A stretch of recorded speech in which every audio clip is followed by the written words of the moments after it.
بسم اللہ الرحمن الرحیم. بولتے کالم کے ساتھ میں عامر رضا خان، اور میں نے آپ سے یہ بات کہی تھی کہ ایران ایک بڑا دھماکہ کرنے جا رہا ہے، لیکن میری بات پر اس وقت بہت سارے لوگوں نے کمنٹ کیا تھا کہ آپ غلط بیانی سے کام لے رہے ہیں، ایران ابھی ایسا دھماکہ نہیں کرے گا. لیکن میں نے اس میں بھی کہا تھا کہ ایران فزیکل دھماکہ کرے یا نہ کرے، لیکن ایک بڑا بم پھوڑنے جا رہا ہے. لیکن مجھے اس بات کا اندازہ نہیں تھا عید والے دن یہ بم پھوڑا جائے گا، جس وقت پاکستان میں عید تھی یعنی 7 جون کو.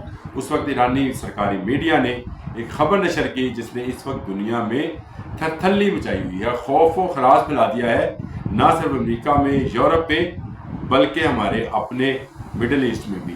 بہت سارے عرب ممالک میں اس بات کا خوف ہے کہ وہ کون سی دستاویزات ہیں، جوہری دستاویزات، جن میں یہ بتایا گیا ہے کہ اسرائیل کو ایک ایٹمی طاقت بنانے کے لیے کس ملک نے کب کب مالی طور پر، تکنیکی طور پر یا سائنسی طور پر یا اس کو ٹیکنالوجی کے طور پر کہنا چاہیے مدد فراہم کی ہے.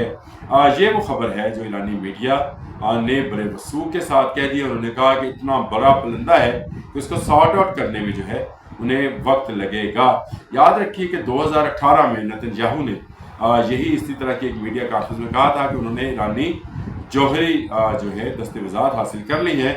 اب ایرانی جوہری جو تنصیبات ہیں وہ ان کے نشانے پر ہیں، جس کے بعد امریکہ نے بھی دھمکی لگائی تھی کہ ایرانی جوہری تنصیبات کو نشانہ بنایا جا سکتا ہے.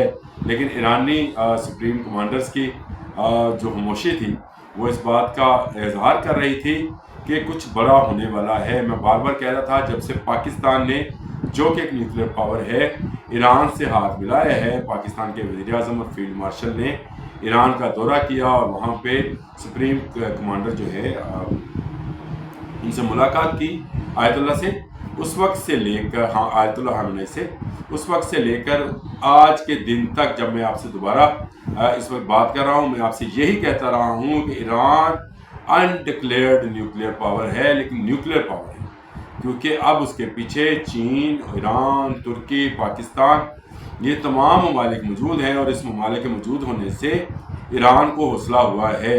ایران نے یہ دستاویزات کب حاصل کی تھی، یہ بھی ایک لمبی کہانی ہے. ایران کا ایک بریگیڈ ہے جی، اس کا نام آپ کو اگر آپ کہتے ہیں تو میں آپ کو بتا دیتا ہوں، جنہوں نے یہ سارا آپریشن جو ہے اس کو ڈیل کیا ہے.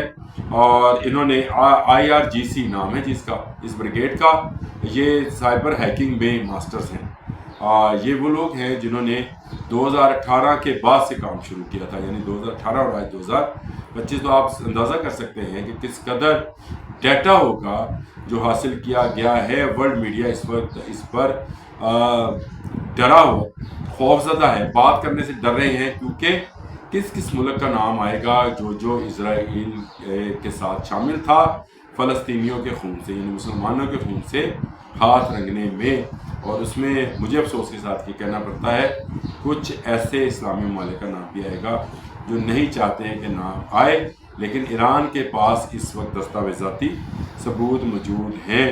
اور جو ہماری اطلاعات ہیں، جو کہ انٹیلیجنس اطلاعات ہیں، اس کے مطابق ایران کو اس سارے آپریشن کے اندر، ان دستاویزات کو حاصل کرنے کے اندر، اسرائیل کے اندر سے بھی حمایت مل رہی تھی. یعنی اسرائیل کے اندر بھی ایسے لوگ موجود تھے جنہوں نے پیسوں کی خاطر یہ سارا کام سر انجام دیا. اور یہ دستاویزات نہ صرف کمپیوٹرائز طریقے سے باہر پہنچائی گئی بلکہ فزیکل کاپیز بھی موجود تھیں. کچھ دستاویزات ایسی ہیں جن کی فزیکل کاپی موجود ہیں، جن کو سارٹ آؤٹ کیا جا رہا ہے اور آہستہ آہستہ آہستہ اس کو ریویل کیا جائے گا. وہ کیا رہا تھا، اس وقت ایران پر بہت زیادہ پریشر تھا امریکہ کی جانب سے کہ وہ اپنے جو یورینیم کا افزودگی ہے اس کو ختم کرے، کیونکہ اس کو 85% تک وہ لے گئے، 94% تک لے کے جانا ہے تو آپ جو ہے ایٹمی وار ہیڈ بنا سکتے ہیں. اب علی خامنئی نے کہا تھا کہ 100% یورینیم افزودہ ہوگا، کیونکہ اس کا نا افزودہ کرنا ایرانی قوم کا بہت بڑا نقصان ہوگا، باعث بنے گا. اب انہوں نے بھی یہ کام کر لیا ہے، اور اس کے کرنے کے بعد انہوں نے جو ہے وہ دستاویزات کو آہستہ آہستہ ریویل کرنا شروع کر دیا ہے. یہ ایک زبردست خبر ہے، اور ایران نے وہ دھماکہ جس کی میں توقع کر رہا تھا عید والے دن کر دیا 7 جون کو۔ آپ سے میرا ایک دن رابطہ نہیں رہا کیونکہ آپ کو بھی پتہ ہے عید کی مصروفیات جو ہیں وہ شامل حال رہتی ہیں۔ اب ایران کیا کرے گا یا اسرائیل کیا کرے گا؟ آپ کو میں ایک بات بتا دوں کہ اسرائیل کے اس وقت تمام ایٹمی تنصیبات ایرانی میزائلز کے نشانے پر آ گئے ہیں۔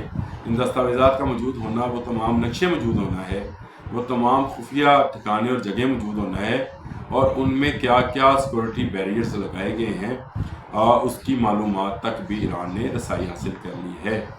یہ بہت بڑی بات ہے۔ ایران جانتا ہے کہ اب اس کے آئرن ڈوم کو کیسے جو ہے بریک کیا جا سکتا ہے، اس کی تنصیبات پر کیسے کیسے ٹھکانے سے کیسے کیسے میزائلز برسا کر ان کو تباہ و برباد کیا جا سکتا ہے۔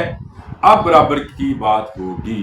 اگر نیوکلیئر پر بات امریکہ کرنا چاہے گا تو اگر وہ جس طرح سے اسرائیل سے بات کرتا ہے اسی تناظر میں اسے ایران سے بات کرنا ہوگی، کیونکہ ایران کے پاس بھی وہی تمام معلومات موجود ہیں جس کی دھمکی میں نے آپ کو بتایا کہ کسی زمانے میں امریکہ نے ایران کو لگائی تھی کہ اس کی جوہری تنصیبات پر حملہ ہو سکتا ہے۔ تو اگر حملہ ہوگا تو پھر برابر کا ہوگا، کیونکہ اس کے بعد برابر کا جواب دینے کے لیے ایران نے اپنا جو ہے وہ سارے کا سارا ڈیٹا جو ہے اس کو لیک کرنا شروع کر دیا۔ ابھی تو ابتدا ہے، ابھی تو کہتے ہیں کہ امریکہ سے یا اسرائیل سے کہنا چاہیے ابتدائی اشتہار ہوتا ہے کیا، آگے آگے دیکھیے ہوتا ہے کیا، کیونکہ اسرائیل کو خطرہ یہ ہے کہ اس کی جو ڈونر ایجنسیز ہیں، چاہے وہ کسی مغربی ملک میں ہیں، امریکہ میں ہیں یا کسی اسلامی ملک میں بیٹھی ہیں، ان کو آشکار نہیں ہونا چاہیے، کیونکہ یہ اس کی لائف لائن ہے، اور اس کی لائف لائن ختم ہونے کا مطلب یہ ہے کہ اس کی جوہری تنصیبات خطرے میں ہیں، جو کہ اب خطرے میں ہیں۔ اور ایران اس وقت اسلامی دنیا کا وہ ملک ہے اسرائیل کے پیرلل آ کر کھڑا ہوا ہے، اور کھڑا ہونا بھی چاہیے، اور اس کو سپورٹ حاصل ہے پاکستان کی، چائنا کی، ترکی کی، تاجکستان کی، ازبکستان کی، آذربائیجان کی، ان تمام ممالک کی سپورٹ حاصل ہوگی۔ اور ایران اب وہ ایران نہیں ہے جس کو تنہا کر کر اکیلا کر کر امریکہ یا اسرائیل جو ہے مار لیں گے۔ آج ایران ایک مضبوط ایران کے طور پر ابھرا ہے، اور اس نے سائبر کے اس ہیکنگ کے ذریعے بھی یہ ثابت کر دیا کہ دنیا میں تمام ممالک کے کمپیوٹرز کو ہیک بھی کیا جا سکتا ہے۔ کہا جاتا ہے کہ اسرائیل کے پاس جو سسٹم ہے اپنے کمپیوٹرز کے جو سافٹ ویئرز ہیں ان کو محفوظ بنانے کا، وہ دنیا کے کسی اور ملک کے پاس نہیں ہے، لیکن ایران نے وہ کر دکھایا۔ ایران کی ایجنسی کو میں نے آپ کو نام بھی بتایا کہ اس نے وہ کر دیا، IRGC نے وہ کر دکھایا جو شاید دنیا کے بہت بڑے ترقی یافتہ ممالک بھی نہ کر سکے۔ اس طرح سے اسرائیلی کمپیوٹرز کو بریچ کیا گیا، اور ان کی وہ خفیہ معلومات، وہ خفیہ دستاویزات نہ صرف ورچوئل بلکہ فزیکل بھی حاصل کر لی گئی۔ تو ایران زندہ باد، ایران پائندہ باد، اور اس سارے معاملے میں ہم ایران کے ساتھ کھڑے ہیں۔ اسرائیل اب کوئی حرکت کرے گا تو اپنی تمام جوہری یا روایتی ہتھیاروں کی صلاحیت سے ہمیشہ ہمیشہ کے لیے محروم کر دیا جائے گا۔ اب امریکہ کو سمجھ آئے گی کہ اس کا نجائز بچہ جو اسرائیل ہے وہ زیادہ حرکت نہیں کر پائے گا ایران کے خلاف۔ ایران نے جو کر دکھایا وہ کوئی سوچ نہیں سکتا تھا۔ آج دستاویزات کا ابھی پہلا حصہ سامنے لائے ہیں، ابھی تو صرف یہ بتایا کہ ہمارے پاس دستاویزات ہیں، آہستہ آہستہ ان کو جب ریویل کیا جائے گا، جب کھولا جائے گا تو بہت ساری چیزیں سامنے آئیں گی۔ اور میں کہا کرتا ہوں کہ پکچر ابھی باقی ہے میرے دوست، تو نیتن یاہو اور ڈونلڈ ٹرمپ، پکچر ابھی باقی ہے۔ ایران کے پاس اتنا مواد ہے کہ وہ اگر 2 سال بھی ہر روز ایک پیپر پڑھتا جائے، 2 سال تک وہ پیپر ختم نہیں ہوں گے۔ بڑی کامیابی حاصل کی ہے ایران نے۔ ایران کو بہت زیادہ مبارکباد، عالم اسلام کو مبارکباد، اور میں سمجھتا ہوں کہ میں نے پہلے بھی نعرہ لگایا کہ ایران زندہ باد، ایران پائندہ باد ہمارا دوست ملک ہے، سب سے پہلے پاکستان کو تسلیم کرنے والا ملک ہے، اسلامی ملک ہے، اور سب سے بڑی بات اس وقت فلسطینیوں کی ایک مضبوط آواز ہے۔ اب تک کے لیے اتنا ہے۔